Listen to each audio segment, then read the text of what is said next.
India has officially been handed over the presidency of G20 for next 1 year.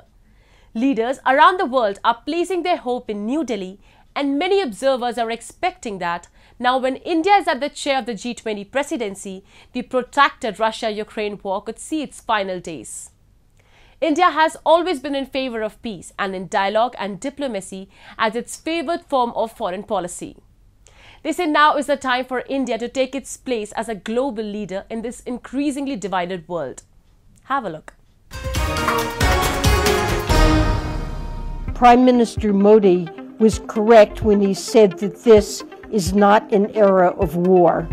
I believe that ending Russia's war is a moral imperative. Prime Minister Modi, when speaking of the Russia-Ukraine conflict, stated that this is not an era of war. The U.S. Secretary of Treasury, Janet Yellen, emphasized the same during her recent visit to India. She also added that Modi's stance was the dominant view of policymakers in the backdrop of a protracted Russia-Ukraine war.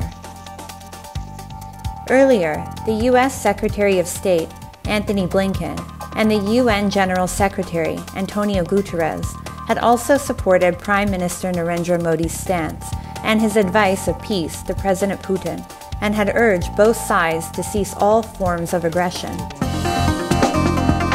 India has vowed to maintain only one position, which is that of peace. India has time and time again mentioned, on all platforms across the world, that the needs of its citizens and world peace are its top diplomatic priorities.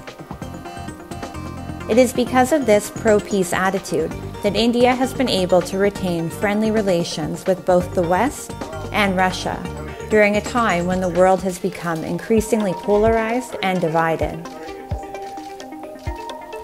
In his recent visit to Russia, a confident Jaishankar, the Indian foreign minister, said that India will continue to buy Russian oil, for it was advantageous to Delhi and its people.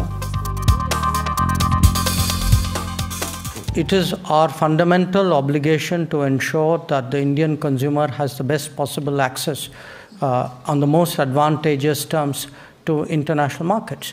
And in that respect, quite honestly, we have seen that the India-Russia relationship has worked to advantage.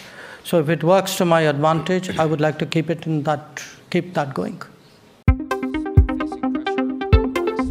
Only days after Jaishankar's statement, in what could be called a major diplomatic Indian victory owing to its consistent pro-peace position, the U.S. Treasury Secretary said in an interview to Reuters that India could buy as much oil as it wanted from Russia, as long as it avoided using Western service providers that were bound by the G7 price caps, which keep oil prices low, but also squeeze Russian revenue from oil.